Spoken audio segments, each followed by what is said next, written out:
O voo, quem não ama migrar, né, de níveis espirituais, migrar de estações, não é verdade? Para melhor, né? Então a gente vai estar falando um pouquinho hoje sobre o voo e fazer menção aqui, né, sobre o discurso, sobre a exposição da palavra.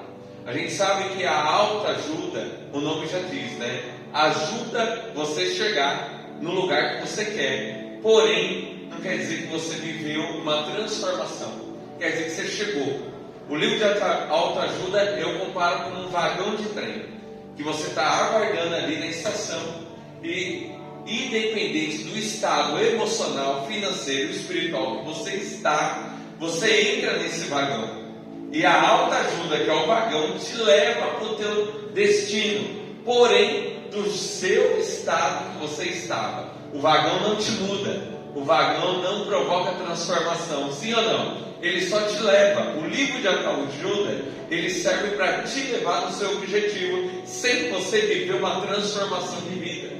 E a palavra de Deus não, ela te leva a um destino, a uma estação, só que te leva melhor, te leva transformado, te leva curado, amém?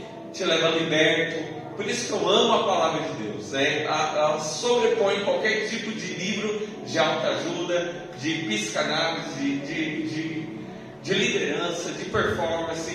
Por quê? Porque esses livros não provocam transformação, eles te ajudam a chegar no teu sonho, né? Mas a palavra de Deus não. A palavra de Deus, ela vem e é a mensagem da cruz que provoca transformação. Então o ministro, eu e você, que ministramos a palavra, carregamos a mensagem da cruz, a mensagem da transformação, não a mensagem do vagão, amém? Que não é errado, cada pessoa na sua área atuante, né? E eu respeito muito o pessoal que dão palestra, e a gente precisa também delas, mas a palavra sobrepõe qualquer tipo de exposição ou discurso, tá bom? Então, para falar do voo, eu quero associar com o renovo espiritual, o renovo da águia, amém? Se eu te perguntar quais são suas expectativas para o próximo ano, você que ainda falta 2 meses, né? Ou para a próxima estação, ou para a próxima etapa da tua vida, ou próxima fase, quais são suas expectativas? Se pergunte aí, né? Você quer se comportar, e como você quer se comportar diante das próximas estações, diante das próximas etapas, diante das próximas fases que sobrevirão sobre ti? Como você quer estar? Seu estado emocional, financeiro, creio que melhor, sim ou não? O rio não é o mesmo, não é verdade? A gente tem que crescer. Mas, então, qual é a minha expectativa, né? Se Jesus, obviamente, não voltar nesse processo, ou se Ele não chamar a minha ou a sua senha, que seja a sua, estou brincando, senha para estar com Ele mais perto, né? Ninguém quer ir agora, né? Você sabia por que o homem tem instinto da vida? Você sabia? Você sabia por que o homem tem tanto instinto de viver? Se entrar alguém armado aqui, você já se protege? Porque Deus não te criou para morrer. Ele não criou para você morrer, e é bíblico. Aí Paulo vem e fala: pelo pecado a morte entrou no mundo. Por isso nós temos esse instinto, nós temos que viver. Está entendendo? Pegou fogo, nós pula, se joga o mais fofinho na frente e não é verdade? Porque é o instinto da vida, não é verdade? Estou aqui só para falar assim. Então vamos lá.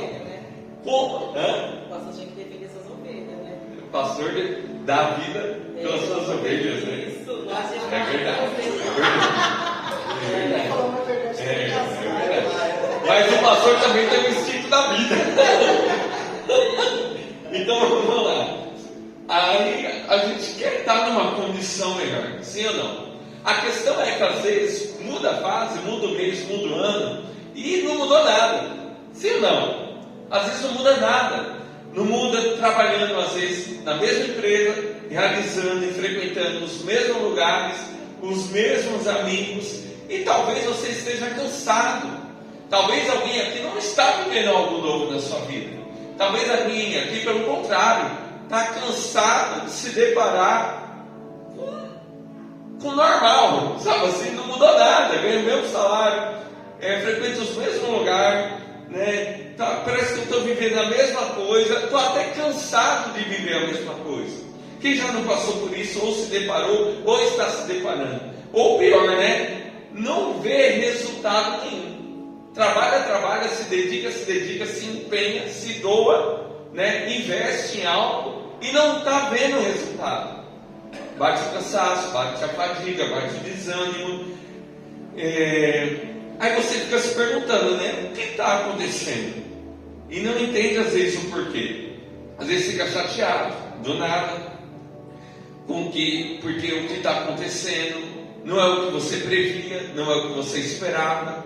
Você está investindo em algo e não está tendo retorno, seja no relacionamento, seja no empreendedorismo, seja ministerialmente. Às vezes você está se doando e parece que o resultado não vem. E aí, né? Nada às vezes possa estar acontecendo como eu previa. É ruim ou não é ruim? Sim ou não? Então, nesse culto, o primeiro ponto, né? A minha expectativa que está em Deus nesse sermão é nos levar primeiramente a gente se examinar. É interessante que hoje é ceia, né? É dia que a gente faz menção de dizer: examine-se, pois, o homem. Então já convido aqui você fazer uso da Sagrada Escritura em 1 Coríntios capítulo 11, verso 28. 1 Coríntios capítulo 11, verso 28. Amém? Vai dizer assim: então nós possamos nos examinar. Vai dizer assim, 1 Coríntios 11, 28. Examine-se, pois, cada um a si próprio, e dessa maneira coma do pão e beba do cálice. Então, examine-se, né? O primeiro passo é nós nos examinar. É como o salmista diz, né? Eu sempre gosto de fazer menção: Deus vê se há em mim algum caminho mau, né? É como se ele parafraseasse: Deus, traz luz aos meus pecados. Deus, porque talvez eu estou fazendo algo que eu não estou identificando, que está comprometendo minha vida ou alguma área da minha vida. Talvez esse algo é um pecado e eu não estou vendo. Então vê se há em mim algum caminho mau, traz luz aos meus pecados. Amém? Então a primeira coisa é nós nos examinar, porque temos que nos esforçar e estar em plena comunhão com Cristo. Amém? E o que compromete a comunhão é o pecado, a adversidade ou a iniquidade. A iniquidade é a vida do pecado, é a prática do pecado. Não é só a pessoa pecar e se arrepender, ela dá seguimento ao pecado, uma vida de iniquidade. Então vamos lá. O que nos traz às vezes desânimo, fadiga e desgastes espirituais? Podemos dizer que são as aflições? Sim ou não? Sim ou não? Podemos dizer que são as preocupações da vida, ansiedade? Sim ou não? E o que a Bíblia fala sobre isso?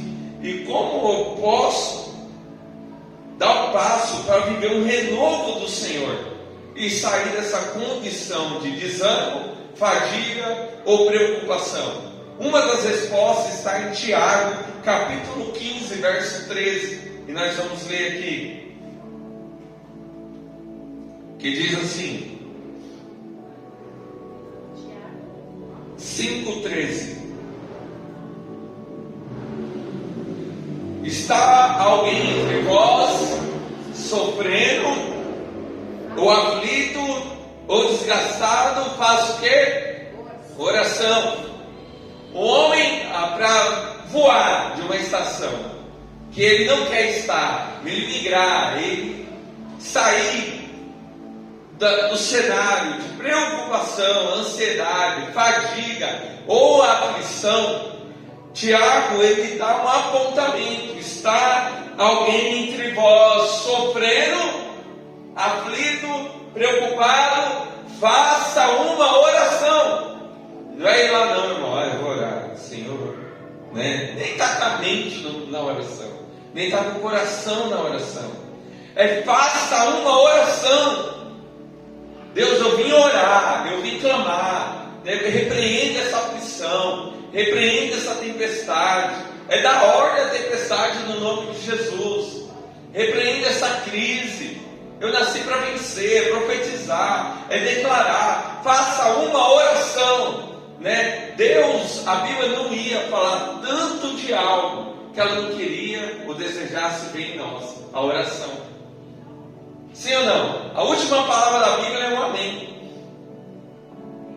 Ela fala de oração a todo momento. Tiago diz assim: está alguém entre vós aflito, num cenário de angústia, ou desgastado, ou fadigado? O primeiro ponto: ore ao Senhor, se apresente ao Senhor, busque em Deus o que está acontecendo, e conectamos com o texto que lemos anterior, né?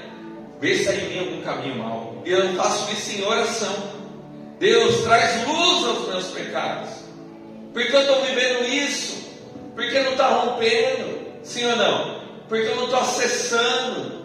Porque a mesma história, um ano, entra ano, sai ano, eu estou cansado, eu estou desgastado. Às vezes a vida emocional é a mesma, faz tempo, ou a vida financeira, ou a vida ministerial, e Deus está nos encorajando, ok? Orar. Talvez ele está com saudade, talvez ele veja assim, ó, eu preciso me relacionar com aquela pessoa mais. Só que para eu ter essa relação com ela só vai se despertar se ela entrar nesse cenário de aflição. Sim ou não? Você vê que o que nos move a jejuar e nos consagrar pela igreja? Hoje a gente entrega mais um jejum. O desejo de sair do cenário. O desejo de assistir à expansão da igreja. Só que para nós se consagrar e orar, Deus precisou nos colocar no cenário, primeiro pequeno. Talvez antes de dar um crescimento, Ele quer uma igreja de oração. Ele quer um pastor que ore mais, Ele quer uma ovelha que ore mais. Talvez a angústia, ou o desgaste, ou a fadiga de trabalhar e não ainda ter o resultado que esperávamos, é porque Deus primeiro quer nós mais conectados, mais próximos dele. A oração. Amém? Por quê? Porque a Bíblia diz: o que adianta eu ganhar o mundo inteiro e perder minha alma? Nós falamos aqui esses dias que o maior obstáculo do homem é o que ele faz. Por quê? Porque ele aprendeu a fazer. Aí ele pode se tornar um profissional pregador, um profissional da música, um profissional do instrumento, um profissional que cuida das crianças, porque ele faz bem, ele aprendeu, ele desenvolveu. E o maior obstáculo pode ser isso, porque ele deixa de orar, porque ele deixa de ter dependência de Deus. Por quê? Porque o obstáculo dele é ele mesmo, porque ele aprendeu a fazer, ele faz bem, chega e desenrola. E aí o que acontece? Deus não quer uma igreja assim. Deus quer uma igreja que tem conexão com Ele. Está alguém entre vós doente? Então a chave, né, para eu voar, para eu decolar, é a oração. Não é o serviço. Primeiro a oração. É buscar a Deus. A gente pregou aqui no domingo passado, Provérbios 16:3. Consagra ao Senhor os teus planos e serão bem-sucedidos. Consagrar não é eu dizer: ó Deus, está aqui a escolha que eu fiz, abençoa aí. Consagrar, mostrar o quanto eu dependo dele e querer aprovação ou reprovação desse algo. Eu estou aqui, Deus, me apresentando, sensível à tua voz. É isso que o Senhor tem para mim, é isso que o Senhor quer. E a gente sabe que a oração não é só orar, ela precisa ser atendida, sim ou não? E o que impede da nossa oração ser atendida, o que impede, o que compromete a nossa oração ser ouvida por Deus, porque tem algo que compromete, e esse algo faz separação entre nós e Deus, que na teologia a gente chama de amatia, né? Que é o estudo do pecado, que é o pecado. A amatia, né? Na teologia chama amatiologia, que é o estudo do pecado. O pecado compromete. Volto a dizer, né? Hoje é ceia. O homem e a mulher de Deus pecam, sim ou não? Né? só que não pode levar a vida de pecado, iniquidade.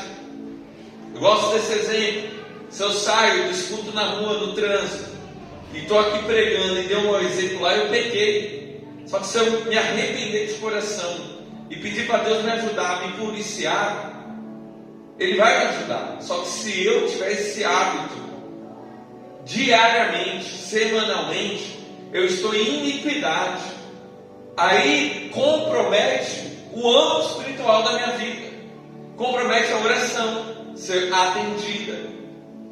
Não é que Deus não pode, por sua bondade e misericórdia, atender a súplica de um traficante. Ele pode. Está lá quase sendo morto, e o rapaz lembrou de Deus. Deus ouve, vai lá e resgata. Eu estou falando de ter um relacionamento diário com Deus, e esse relacionamento ser recíproco, ser atendido. O que compromete? O pecado, a iniquidade compromete. A Bíblia diz: aquele que diz que nunca pecou, já pecou. Não é engraçado, né? Nós vamos pecar, nós vamos cometer erro, só que nós não podemos levar a vida de iniquidade. Então você vai viver errado, só que você não pode ver o pastor no erro e aceitar, na verdade, Paulo. Você tem que orar por ele, mas você não pode ter sociedade com ele fazer cobertura espiritual da tua vida. Amém? Então Deus tem todo o poder para realizar e efetuar. Isaías 59:1 vai dizer assim, é que não está aparecendo aqui, Isaías 59, verso 1. Amém. Não, o braço forte de Yahvé não está encolhido, que não possa alcançar-nos com a salvação, nem o seu ouvido está tampado, que não possa ouvir. Então Ele é um Deus que tem todo o poder para realizar e efetuar e também te responder. Porém, o verso 2 vai dizer: no entanto, são as vossas maldades, ou iniquidades, ou pecados, que fazem separação entre vós e o vosso Deus. Os vossos pecados nublaram e esconderam de vós a face do Senhor, e por isso Ele não lhes dará ouvido. Então, assim, a ideia de Deus não é colocar medo em nós. A ideia de Deus é nos lembrar: vai, cuidado com a tua escolha, cuidado com as suas atitudes, cuidado com a sua conduta moral, para não comprometer a nossa relação. Ele está preocupado, Paulo, Calane, igreja, as escolhas e os passos que damos, porque pode comprometer a nossa relação. Deus quer ter uma relação saudável, uma interação comigo e com você. Lembra, eu soltei um vídeo lá que fala que o avião precisa de 4 forças para se manter no alto, né, e chegar no seu destino. E nós precisamos interagir com forças espirituais. Oração e santidade já começa por aí. Para quê? Para se manter no voo que nos leva para o propósito. Amém? Senão nós não chegamos lá. Senão não tem mudança de vida. Então Deus tem anseio em realizar o novo dele em nossas vidas, mas tem que ter conserto diário em nossas vidas. Vamos lá. Possivelmente muitos de nós precisamos ser renovados. Amém? Isaías 40, verso 29. Diariamente nós precisamos do renovo do Senhor.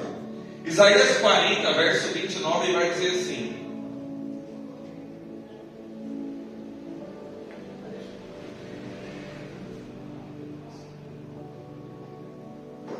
vai dizer assim: faz forte ao cansado e multiplica o vigor dos que estão fadigados.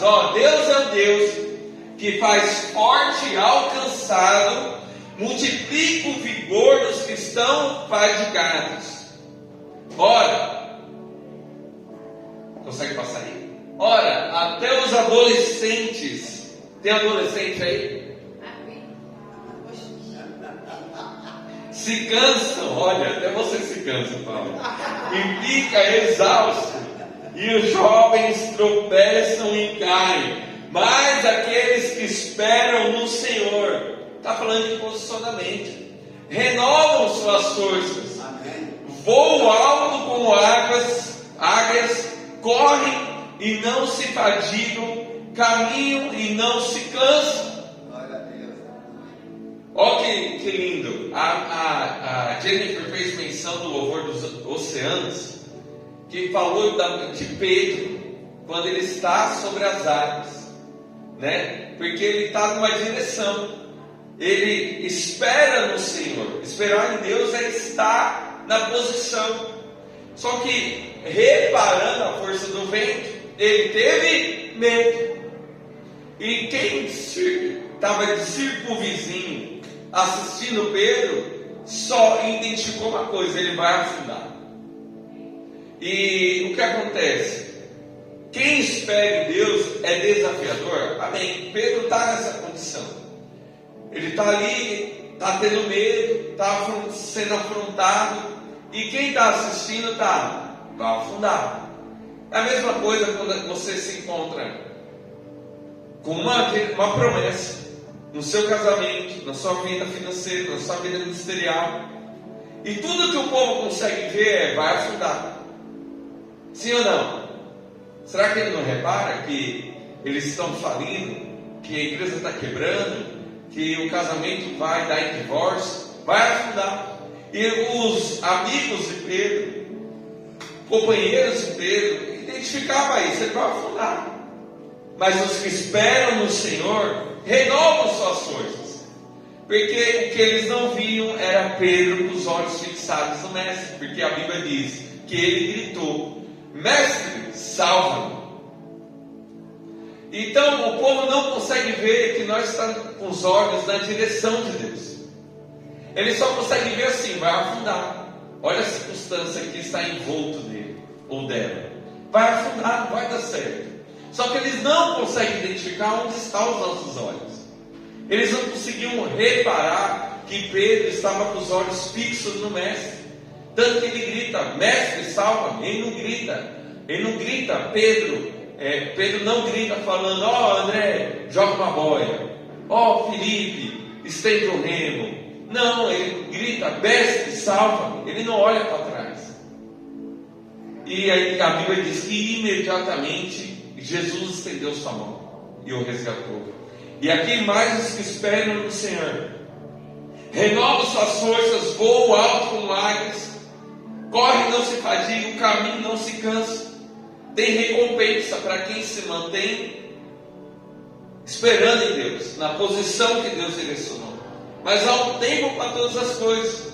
Eclesiastes capítulo 3, verso 1 vai dizer: para todas as realizações há um momento certo.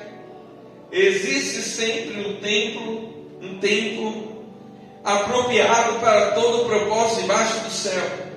Tempo de chorar e tempo de rir, tempo de lamentar e tempo de dançar, tempo de buscar e tempo de desistir, tempo de conservar e tempo de jogar fora.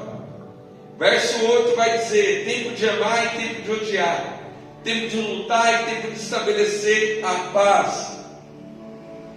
Eu já contei a história aqui, não vou repetir, do pai que faz a promessa para o menino, lembra? Que eles vão para o rancho. E a gente aprendemos o quê? Que a nossa ansiedade e o nosso desespero não adianta nem atrasa o tempo de Deus. O processo nós temos que passar. E ponto final. É esperar em Deus, é se manter na posição, se guardar na posição, se preservar na posição. Porque a nossa ansiedade e o nosso desespero não adianta nem atrasa o tempo de Deus, e não adianta tirar braço de ferro com Deus. Você não vai ganhar. A força do seu braço não vai adiantar o processo. Processo é processo, tempo de Deus é tempo de Deus, e nós temos que se submeter ao processo, amém? Não sei, vocês aí talvez já ouviram a teoria da águia, né? Tem duas teorias. Uma delas, né, antes de eu falar da teoria da águia, a gente sabe que cada cenário, o mesmo cenário, que nem o cemitério, tem alguém feliz porque está vendendo rosa e tem alguém triste chorando nas rosas, no mesmo ambiente. E nós temos que aprender a respeitar o outro, que às vezes está feliz na igreja, no mesmo ambiente, no mesmo cenário, e aquele que está triste no mesmo ambiente, no mesmo cenário. Por que eu estou dizendo isso? Porque na teoria da águia, vai dizer que a águia, quando chega aos 40 anos de idade, não tem ninguém aqui com 40 anos, igreja jovem, né? E quando ela chega aos 40 anos, suas garras estão atrofiadas, seu bico está quebrado e suas peninhas estão bem velhinhas. Aí ela tem uma opção. Qual a opção? Primeiro, ela pode ficar à deriva do predador, que agora ela está fraquinha, está debilitada, não está com a unha boa, atrofiada, não está com seu bico bom. Ela está mais à deriva do predador. E é difícil caçar uma águia. Ou ela tem outra opção. Ela sobe, passa as nuvens, encontra um alto penhasco. E lá ela vai realizar um processo de 5 meses para ela renovar suas forças. Então o que ela faz? Ela primeiro quebra o bico, o resto do bico. Ela termina de quebrar, sangra. Ela arranca o bico que está quebrado e vai nascer um novo. Depois que nasce o novo, ela arranca as unhas atrofiadas, arranca na carne e fica lá sofrendo, sangrando, cicatriza e nasce novas unhas. E ela arranca as penas dela, ela mesma arranca as penas e nasce novas penas. E aí ela ganha mais 30 anos de vida, forte, com agilidade, com eficácia, porque ela passou um processo que ela foi renovada. Mas ela teve que fazer a escolha dela, ou não passar por um processo de dor e ficar à deriva do predador e não durar mais 30 anos, ou ela subisse e esconder e nesse período se tratar. E muitas das vezes as pessoas querem muito ficar na linha de frente e serem vistas. Se tem um propósito, amém, mas às vezes é tempo de se recuar para um alto penhasco. Ninguém sabe onde você está, porque você está passando um processo, e nesse processo Deus está tocando em ferida sua, Deus está tocando no passado seu, e você ninguém sabe onde você anda. E às vezes você está aqui na igreja vida, no alto penhasco que Deus preparou para você, escondido. Só que Deus está arrancando sua unha atrofiada, suas penas que estão debilitadas, quebrando seu bico, e você está chorando, porque não era o que você queria estar passando. Só que todo esse processo está te renovando para aquilo que está por vir. Para o momento oportuno, o teu propósito que Deus, na verdade, te deu, ser exposto. Tem momentos, irmãos, que a gente sai de cena, porque é momento de renovo. Tem gente que chega, às vezes, visita a igreja, e às vezes ele já quer pregar, ele já quer cantar, mas às vezes ele é uma águia, ele está com o bico quebrado, com a unha atrofiada, com as penas tudo. Por quê? Porque ele está ferido, ele está machucado, ele não passou o processo de cura. E vou te falar uma coisa, guarde isso: o quanto antes a gente se submeteu ao penhasco, mais rápido você vai viver da proposta. Porque o quanto antes um homem oculta o penhasco, não quero passar por esse processo, aí ele tenta migrar de igreja, migrar de ministério, migrar de empresa, migrar de namorado, sei lá. Mas ele não está curado, ele está à deriva do inimigo, que ainda assola a vida espiritual, lembra o passado, que compromete ele, porque não está curado. Tem momentos que a gente tem que discernir: Deus, é momento de eu voar ou é momento de penhasco? De eu ser curado, tratado, liberto? Porque tem pessoas que eu assisti, um conhecido meu, que ele se converteu e por um período o pastor era flexível em considerar algumas atitudes dele, mas por período de conversão. Só que ele acostumou o menino. Aí ele falou assim: já que eu posso abrir culto, pregar, louvar desse jeito, eu não vou buscar o penhasco, eu não vou me curar. Só que chegou uma hora que o pastor falou: você tem que mudar de vida. E ele não aceitou, ele começou a migrar. E até hoje ele não se encontrou, porque ele não se sujeita ao penhasco. Até um período, Deus, ele tem uma aceitação. Né? Eu entendo a sua maturidade espiritual, eu entendo, vai ter um momento que você vai ter clareza, é momento de cura, é momento de libertação, é momento, o passado acabou, já era, é momento de penhasco. Está entendendo? É momento de penhasco. Por quê? Porque Deus quer dar uma nova temporada para mim e para você. Estão compreendendo? Amém? Amém?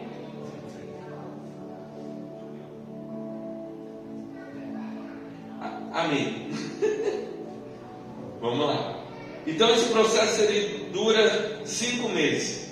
E diz assim, então nós vamos a dizer, examine-se. Amém? Analise o período que você está vivendo. A águia, gente, é uma ave que os predadores cansam de tentar caçá-la. Devido à sua agilidade, eles não conseguem, certo? É interessante porque Tiago 4,7 vai dizer, quem lembra? Tiago 4,7. Resistiu o diabo e ele fugirá de vós. Irmão, o predador da nossa alma, ele quer te atacar, ele quer te tragar, ele tenta te caçar. Amém? E o que acontece? Resistir, portanto, sujeitar-nos a Deus, resistir ao diabo. A forma de um predador não nos caçar, gente, ninguém está prestando atenção. É o quê? Sujeitar-nos a Deus. Sujeitar-nos a Deus ao texto. Resistir ao diabo e ele fugirá de vós. O predador olha para você que é uma águia e ele quer te caçar. Só que é difícil caçar a águia. A águia é quando a pessoa está na condição de sujeitar a Deus, submisso a Deus, submisso à vontade de Deus. Presta atenção, quando Deus te protege, você é pregador, você é ministro, você entenda com muito carinho o que eu vou falar, é um obreiro. Deus, na verdade, Ele considera você, mas Ele protege o propósito. Pode ver que um presidente da república, quantos soldados, quantos policiais, quantos segurança protege o presidente? Protege o propósito, porque ele é o presidente. Se ele deixar de ser o presidente, ele não vai ter a mesma proteção. Um homem de Deus que está sujeito à ordem de Deus, por isso que fala, não mexe com o ungido. Não é verdade? De Deus, não mexe com o ungido de Deus. Por quê? Porque os anjos protegem o propósito. Os anjos protegem a causa. Os anjos protegem o chamado, a palavra que ele carrega. Não é que Deus não nos guarda, gente, mas Deus protege o propósito dele, em mim e em você. É difícil o inimigo caçar a águia. Por isso que a Bíblia fala, alguns louvores, na verdade, diz assim: o mal não vai prevalecer contra a igreja. É verdade. Por quê? Porque maior é o que está em nós. Quando Eliseu ensina o servo, né? O servo acorda de manhã, meu Deus, tem um exército lá fora para nos matar. Acorda Eliseu e fala: Eliseu, eles vão nos matar. Aí o que Eliseu fala? Deus, abre os olhos desse servo, porque ele não está vendo o exército de anjo que está lá fora. E aí ele diz assim: meu servo, maior que está em nós do que o que está no mundo. Abra os olhos dele, Deus, para que ele veja e o servo vê. Porque Deus protege o propósito. Deus protege a autoridade que Ele derramou em você. Sujeitai-vos a Deus, resistir ao diabo e ele fugirá de vós. Quantos levantes Satanás tem tentado contra nós? Mas nós somos o povo sujeito a Deus, amém? Que resiste o diabo, que resiste a resistência. E no momento oportuno, tudo isso que quer tragar as nossas ovelhas, nossa não, do Senhor, vai da igreja vida, que quer tragar os adolescentes, que quer se aproximar, Paulo, que quer tragar as pessoas que querem se achegar, no momento oportuno, Satanás fugirá. Está entendendo? Porque ele se sente ameaçado, ele quer tentar caçar a águia, mas não tenha pés vacilantes. Você é uma águia que o predador tenta caçar. Vou ler aqui em Jó 39, verso 27. Qualidades, características que a águia tem, amém? Vamos lá. E por tua ordem, Jó 39, 27, coloque aqui para mim, por favor. Vai dizer assim. Jó 39, 27.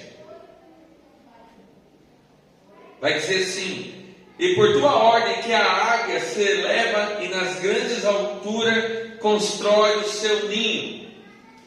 Ela mora nos penhascos, ali tem a sua pousada, e no topo das escarpas rochosas faz a sua fortaleza. Dali parte em busca de alimento. De longe seus olhos avistam e seguem a presa. Percepção. Quando Deus chama alguém, Deus dá percepção que não dá para o outro. Eu tinha um pastor que sempre falava isso. Ele falava: quando Deus te dá algo, Ele te dá a medida certa da percepção. Estão entendendo? Se você tem um chamado para ser um líder de uma célula, ou de ministério infantil, ou pastor, Deus vai te dar a medida. Gente, não queira a medida do outro. Não adianta. Para o teu chamado, Ele te dá a percepção. Você vai ver o que não é que ser exclusivo. É devido, quanto mais dado, mais requerido. O atender o chamado. Olha que interessante. Tem alguns pastores que estão fazendo um trabalho muito relevante. Suas igrejas cresceram, expandiram, né? E estão vivendo um tempo muito bom. Glória a Deus. Mas Deus não te chamou para admirar. Gente, Deus não te chamou para ficar admirando os outros. Ele te chamou para fazer parte. Esse rapaz ou moça que está vivendo algo relevante e grande, de grande expansão, é porque quando tudo começou, quando às vezes ele recebeu uma proposta: quer abrir uma célula na tua casa? Sabe o que ele respondeu? Não. Ele respondeu não? Ele respondeu sim. Então não fique invejando, é porque ele trabalha. Não fique admirando como telespectador, é porque ele trabalha. Ele abraçava tudo. Por isso ele foi só crescendo na graça, no conhecimento e no resultado. Você quer ser um voluntário? Com certeza ele falava: eu quero. Você quer cantar no louvor? Com certeza ele falava: eu quero. Ele não era alguém do não, para ele chegar. Nunca alguém do não vai chegar a esse nível, gente. Não tem como. Ele seguiu os degraus e ansiou e desejou e sempre quis mais. Por isso ele cresceu. Gente que retrocede, vive no não, nunca vai viver. Não tem como, gente. Algo relevante. Se você não é vaidade, se você tem isso no seu coração, Deus colocou que você vai ser usado de uma forma, pelo propósito de Deus, abundante. Você tem que ser o homem e a mulher do sim. Não tem como. Se a pessoa não. Cuidar de gente, célula. Ah, é só 3 pessoas. Esse rapaz cuidou de 3 pessoas. E hoje ele cuida de 3.000. Não tem como. Ele entendeu os degraus. Entendeu? Então assim, Deus não nos chama para admirar. Deus nos chama a ter olhos que avistam e seguem a presa, como a águia. Gente que tem visão. Até então ele não está com a presa com ele, mas ele já avistou. Águias que de longe seus olhos avistam e seguem a presa. É interessante que tem a segunda teoria da águia. A águia constrói o seu ninho aonde? No penhasco, no alto penhasco. E ela tem seus filhotes. E no mais alto penhasco ela guarda os seus filhotes. Amém? Olha o amor de mãe. A mãe águia pega um dia aleatório. Ela acorda do seu soninho, boazinha, presta atenção nisso.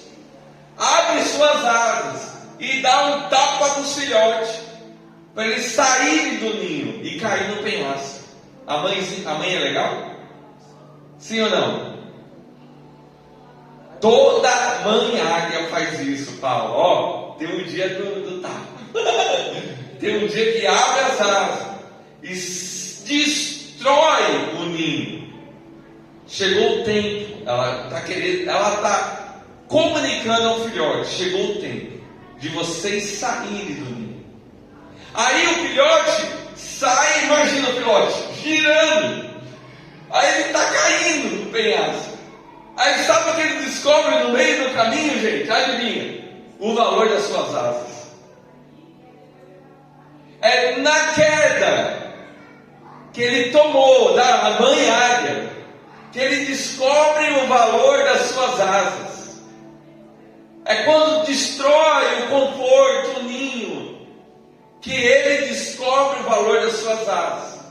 É nessa queda ele vai descobrindo um monte de coisa que ele nasceu para ser, para voar. Ele descobre que ele nasceu para voar. É nessa queda. Ele descobre o valor das suas asas. É nessa queda. Ele descobre o seu propósito, da sua existência. Ele é uma águia. É nessa queda. E sabe o que eu entendo? Que hoje a mãe águia é seu líder. Ninguém deu glória a Deus. Que vai chegar uma hora, sabe, com as suas asinhas espirituais, amorosas, e vai destruir o teu ninho. Está entendendo, Michel? O amor vai destruir teu ninho. Primeiro recebe, vem pro ninho, toma um cafezinho melita, não é assim nós? Toma uma lembrancinha da igreja, né? Traz pro ninho, né? Ó, vai ter uma festinha ali, isso é VIP, não precisa trazer nada. A gente traz pro ninho. Mas a mãe águia, em algum momento, tem que destruir o ninho. E dar um tapinha. Que às vezes é constrangedor a princípio, mas é aí que a gente descobre o valor da nossa asa. A mãe águia é Deus na nossa vida. A mãe águia pode ser uma tempestade na nossa vida. Pode ser um deserto na nossa vida. É Deus destruindo o ninho. Porque Ele precisa nos revelar o seu propósito, a sua existência, o teu chamado, a relevância e os dons que você tem, os talentos que Ele já te deu. Você é uma águia que o inimigo não pode te caçar. Sujeitai-vos a Deus. Você nasceu, então a águia nasceu para voar aos montes, voar sobre a tempestade e ter autoridade para caçar sua presa. É aí que ela descobre, é nesse início, nessa destruição do comodismo. Amém? Deus, irmãos, a mãe águia mexe na nossa estrutura. Aonde, quando homens e mulheres de Deus, guardem isso, que tem um grande chamado, inicia Deus cortando vínculos familiares. Abraão, sai da tua terra, da tua parentela, da casa do teu pai. Nos casais, eu prego com muito respeito, né? Eu sei que tem pessoas aqui que moram no quintal de sogro, sogra, por um período, amém? Mas eu sou contra o puxadinho, né? Eu sou o pastor contra puxadinho. A não ser que a pessoa esteja realmente numa situação financeira precária, que ela tem que residir ali com a esposa, com os filhos, é uma fase. Mas eu vejo jovens que os dois têm faculdade às vezes, trabalham, têm condição de dar entrada no seu apartamento, sair do quintal, mas ele quer ficar na parentela. Nós pais preparamos os filhos para envio. Eu não vejo a hora de visitar o Isaac lá no States, entendeu? E ele pagar minha passagem. Está entendendo? Não é verdade, Paulo? Né? Amém. Fala amém, Paulo. Fala amém. Amém. Portugal aí, ó. Pessoal. Então, assim, gente, o que acontece? O pai e a mãe tem que ser os pais do envio. O pastor tem que ser o pastor do envio. Está entendendo? Pode ver, quem é centralizador não cresce. Não dá para ter os dois. Não é pecado nenhum dos dois. Mas se a pessoa é muito centralizador, ela nunca vai crescer. Eu vejo igrejas que às vezes um membro fala assim: eu estou indo embora para Portugal. E o pastor identifica um potencial nele, fala assim: abre uma célula lá. Quem sabe nós abrimos uma igreja lá e nasce uma igreja. Por quê? Ele não é centralizador. Desde que a pessoa também atenda os critérios bíblicos, né? Ele não é centralizador, expande o reino. É a igreja do envio, né? Você pode ver que o crescimento se dá cortando vínculos familiares. Amém? Gente, sai da tua parentela, da tua terra, da casa do teu pai. Vem um casal aqui nos casais, vai casar, eles vão casar em fevereiro. Aí eu perguntei para ele: cadê seu pai? Não veio? Aí ele falou assim: ó, nem perguntei. Ele falou: com amor. Eu falei: estranho, né? Ele falou: não, ele falou: o nome da noiva, nós temos que aprender a tomar nossas decisões, fazer nossas escolhas. Não perguntei nada para o meu pai, não, acabou. Entendeu? Nós viemos ser ministrados nos casais. Aí eu falei: tá maduro, hein?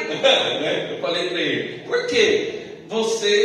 Gente, a gente tem que respeitar as estações, né? Nós não é mais adolescente.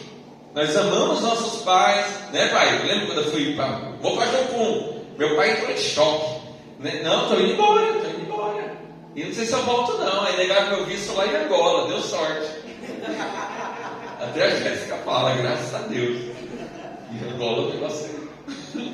Entendeu? Então assim, você tem que viver o seu chamado, o seu propósito, e amar seus pais, amar a sua família, amar, né? Mas tem que tomar seu rumo. Você é um filhote de águia. Amém?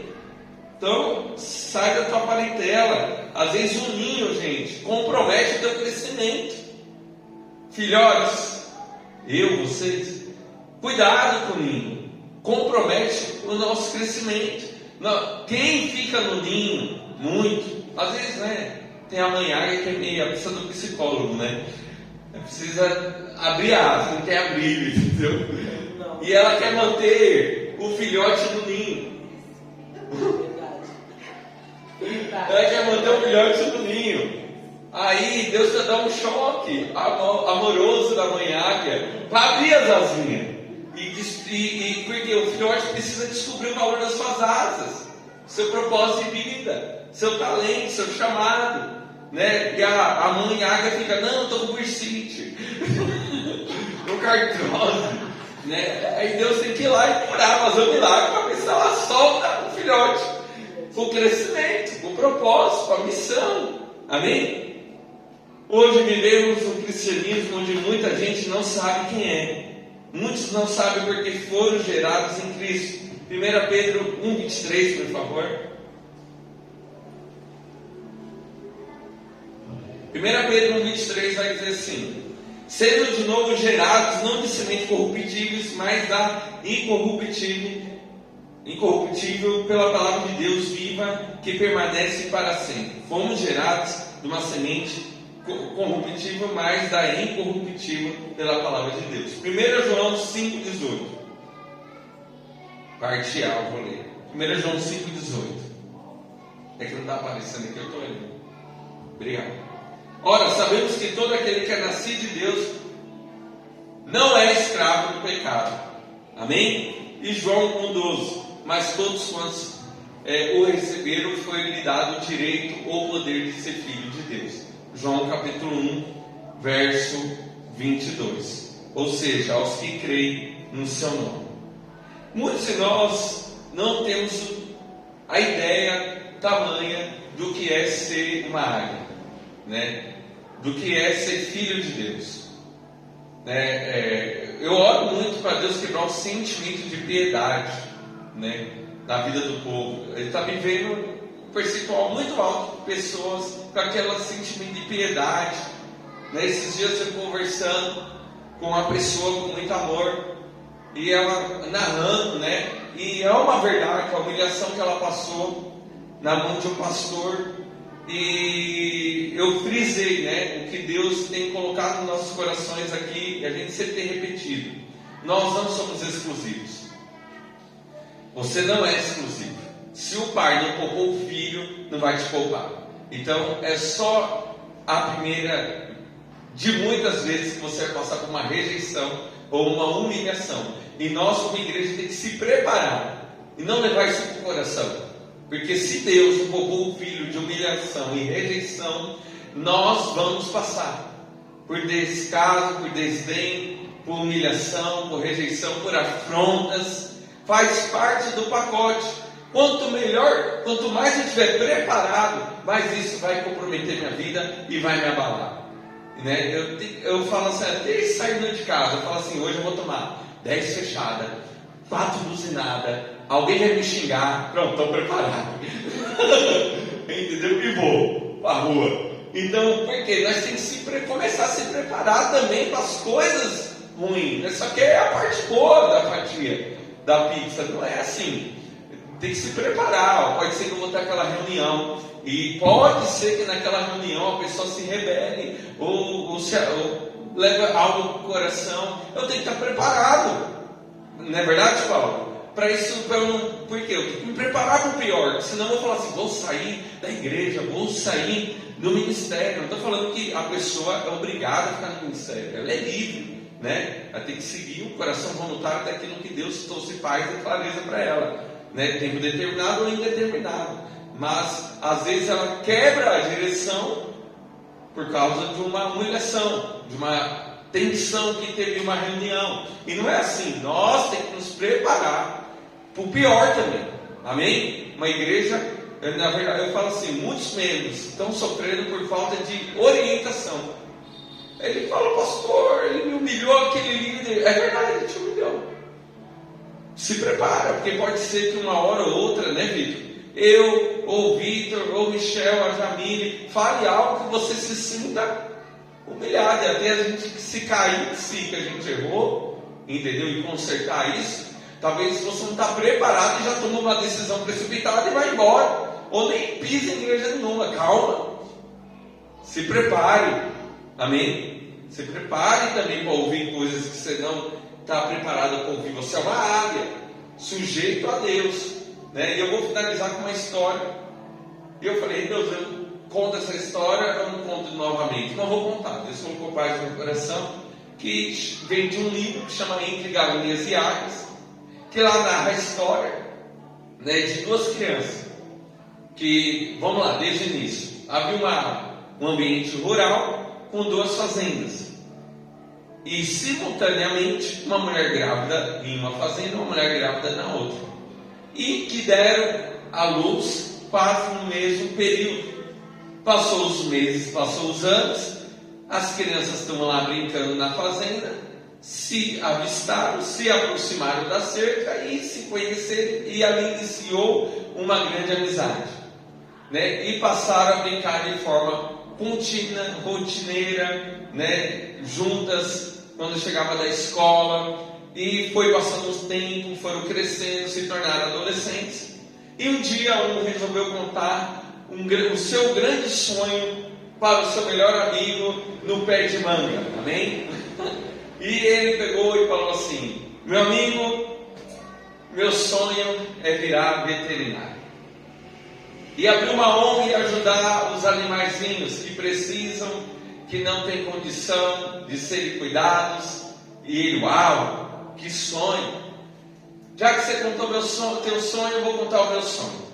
Meu sonho é investir na fazenda e fazer com que ela cresça. Tem um galinheiro, que ela não tem um galinheiro, né? Meu pai não tem condições de fazer. E o amigo falou para ele, uau, que sonho!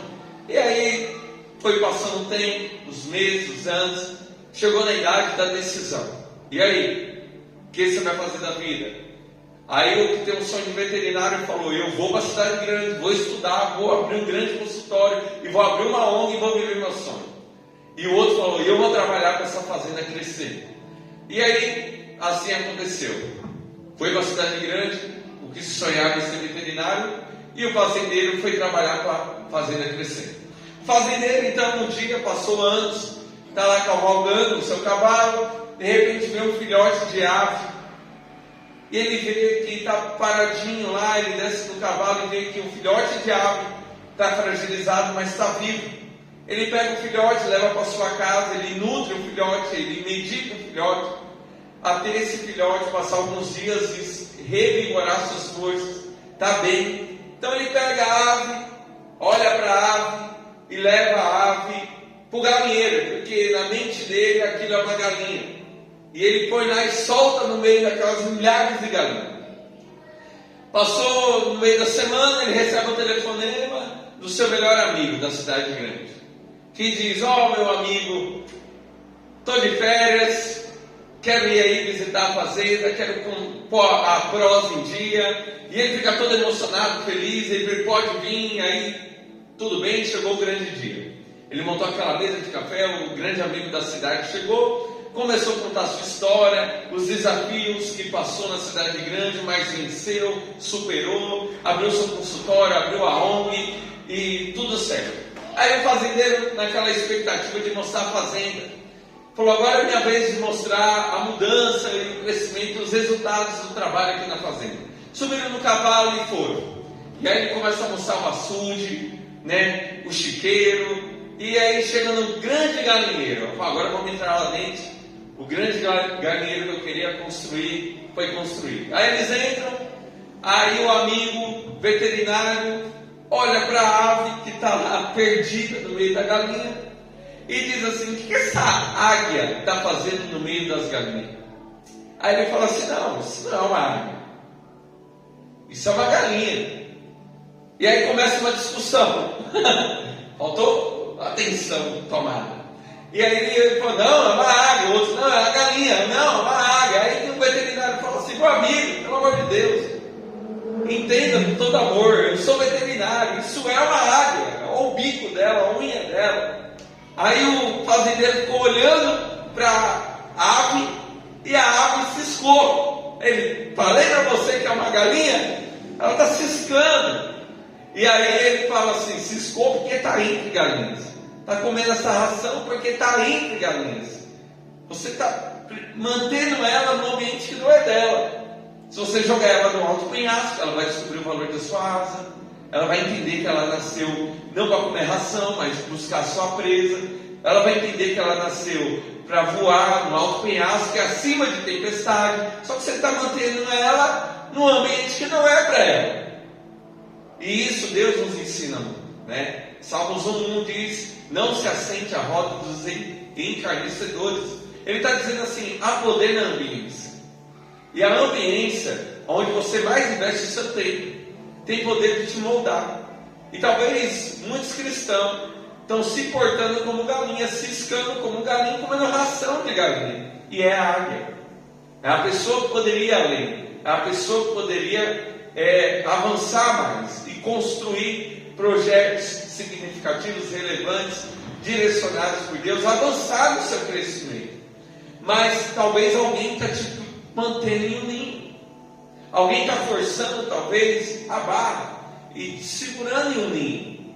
E Deus está falando com você, cuidado, porque você é uma águia e eu tenho um propósito grande na tua vida. E você nasceu para não comer ração, para não ciscar. Você não é um coitadinho, você é uma águia. Você deve avançar. Amém? Entenderam? E então essa ilustração ela nos ensina muito, né? Não se assente à roda dos encarnecedores, não se aconselhe com os ímpios. Cuidado para quem você dá ouvido. Eu falo, nós estamos numa sociedade, socializamos, mas os nossos ouvidos não pode ser de qualquer um, né? Muito interessante que o pastor Fábio falou aqui. Ele fez menção de dizer assim: somos a soma das pessoas que convivemos e dos livros que lemos. Nós somos a soma disso. É verdade, há poder na ambiência. Então, seja seletivo quem você ouve, seja seletivo com quem você se aconselha, e considere o estado que aquela pessoa está vivendo atual. Porque às vezes é uma ótima pessoa, às vezes é uma pessoa que você ama muito, você daria a vida por ela, mas ela não está com propriedade para esse momento te direcionar. Porque às vezes é uma pessoa que está um pouco perdida, ou ferida, ou sem direção. E às vezes é um irmão, às vezes é o melhor amigo, às vezes é um pai, uma mãe. Então considere o estado daquela pessoa, para que você não se perca também. Amém? Vamos colocar em pé, orar, agradecer. Deus falou com você? Amém? Então voo para você voar para o seu destino profético, o seu destino missional, como um avião que precisa de 4 forças. Ele precisa ter interação de 4 forças. Nós precisamos interagir com a oração, com a santificação, com ouvidos aguçados à voz de Deus, para nós chegar no nosso destino e no nosso propósito. Amém? Apaga a luz, por favor. Vamos estar orando, agradecendo a Deus. É dia de ceia. Amém? Pai amado e Pai querido, eu te louvo e te agradeço. Se porventura alguém entre nós que se vê a necessidade de ressignificar seu caminho, vai pedindo para Deus aí. Vai pedindo para o Espírito Santo te conduzir, te direcionar nessa fase, diante desse cenário, diante talvez de uma tempestade, diante de incertezas, de pressões, de ruídos e tantas vozes. Vai pedindo para Deus aí te guiar. Pede para Deus te ajudar a você não se perder. Como foi dito e lido aqui, né? Sujeitai-vos a Deus. Resistiu o diabo e ele fugirá de vós. Peça para Deus para você estar com os ouvidos sujeitos, sensíveis, sujeitos à voz, à direção de Deus, para que não venha se perder, né? Peça para Deus, se porventura você se encontrar em um ninho espiritual, que a mãe águia espiritual venha te tirar desse ninho e revelar o teu propósito, os valores e talentos e dons que Deus já inseriu em você. E que isso venha aflorar, que isso venha resplandecer, que isso venha ser exposto, em nome de Jesus. Ó Deus, Pai amado, chamamos a existência, talentos, dons, ó Pai, chamado, propósito, chamamos para fora. Chamamos, ó Pai, que isso venha ser revelado, venha ser exposto. Deus, que o Senhor venha provocar, Deus, nesses dias vindouros, experiências, ó Pai,